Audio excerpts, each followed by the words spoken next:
Alright guys, so today we're looking at principal inverse values. So this is really similar to exact values, which we found before that first test. Exact values were like when we took the sine of 30 degrees and we found that value to be 1/2. So the principal inverse value is basically where we're going to do the opposite of that. I'm going to find the inverse sine of 1/2, and I know from that previous question that that is going to be 30 degrees. It's really similar to when we first talked about inverses, where I know that the sine, if I have sine y equal to x, the way I got y by itself was saying y equaled sine inverse of x. So the thing that makes this a little tricky, though, is that there are several angles that actually would give me this inverse sine to be 1/2. 30 degrees is not the only answer, because there are many coterminal angles, and there are a few other angles with the same reference that will give me the same value. For example, 390 would also give me a sine value of 1/2. But also we know sine is also positive in the second quadrant. So that means a quadrant in the second, an angle in the second quadrant that had a reference angle of 30, which is 150, the sine of 150 would also be 30 degrees. So what we're doing today is specifically finding the principal value, which is basically just the very first one that we could find. Not every one. We're going to do all of them later on when we talk about something called general solutions.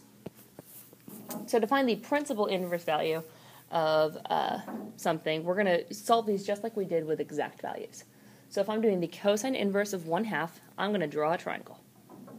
Because it's positive, cosine is always positive in the first quadrant, and that first quadrant is the principal quadrant. So I'm going to draw a triangle, and I'm going to label theta.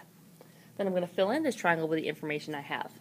Cosine is a ratio of adjacent over hypotenuse sides, so I'm going to fill in my adjacent as 1, my hypotenuse is 2. If I do the Pythagorean Theorem, my missing side is root 3. And I can look, this is a 30, 60, 90 triangle, and across from root 3 is 60 degrees. Or if I want to figure this out in radians, that's pi over 3. You guys will be doing these in degrees and in radians, but the directions will tell you specifically which one to use. Now where these get a little bit trickier is when we start to look at negative values, and that's when that restricted range becomes really important. So if you guys remember, there were two different restricted ranges that we looked at.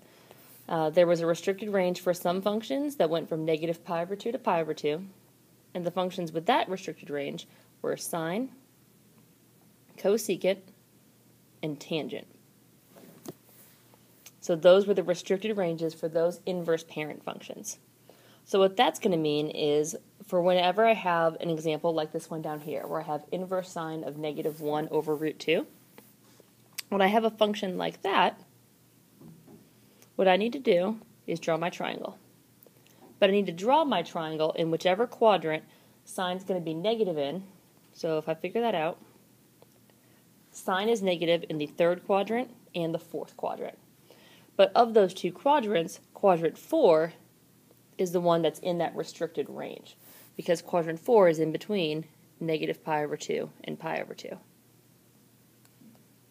So what I'm going to use then is I'm going to draw this triangle in quadrant 4. So I'm going to make my reference angle, and I'm going to fill in my ratio. This is an opposite over hypotenuse.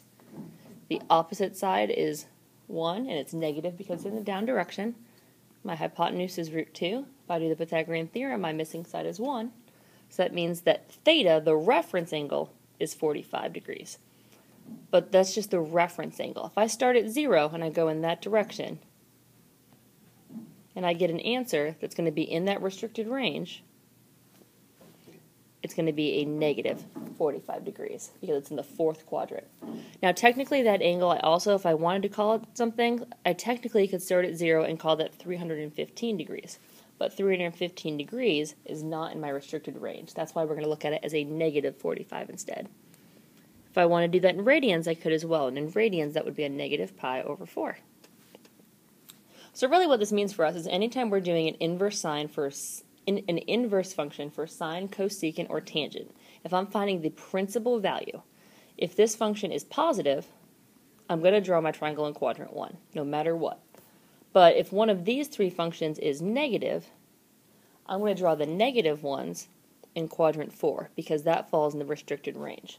And if you guys just saw in that example, essentially all that does is it takes our reference angle and it makes it negative. Now, there was one other restricted range, and that was a restricted range of 0 to pi. And the three functions that had that restricted range were cosine, secant, and cotangent. So just the same way, these are going to be positive in quadrant 1. If it's a positive inverse value, it's always quadrant 1. But if we're doing an inverse of a negative value for these ones, these have to fall within that restricted range of 0 to pi, so that has to be in quadrant 2. So for example, the question we have down here, if I'm doing cosine inverse of negative root 2 over 2, I'm going to draw that in quadrant 2. So I'm going to have an adjacent side of root 2, a hypotenuse of 2. And then to find my missing side in this one, I'm going to go ahead and use the Pythagorean Theorem, because this one's a little bit harder to see. So x squared plus negative root 2 squared is equal to 2 squared. So x squared plus 2 is equal to 4. So I get that x equals the square root of 2. So even though this looks a little different, this actually is still a 45, 45, 90 triangle, because my two sides are still the same.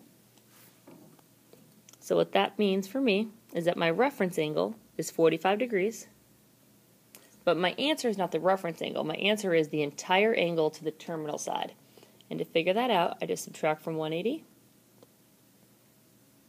and my angle is 135 degrees. If I want to do that in radians, it would be pi minus pi over 4.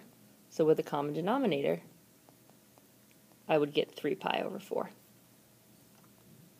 So what that means for these is that if it's in the second quadrant, if I'm doing a cosine, secant, or cotangent inverse of a negative function, what I'm going to do to find my answer is I'm going to subtract the reference angle from 180 or from pi.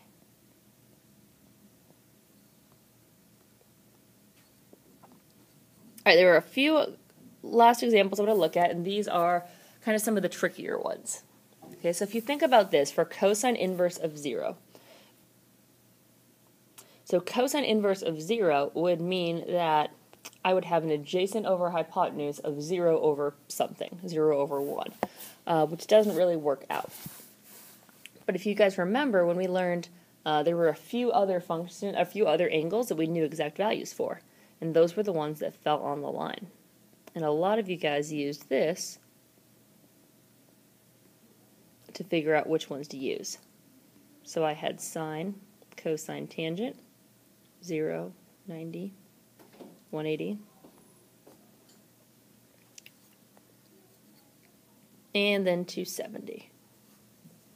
So if I look at this chart right here, I'm trying to figure out when cosine is equal to 0.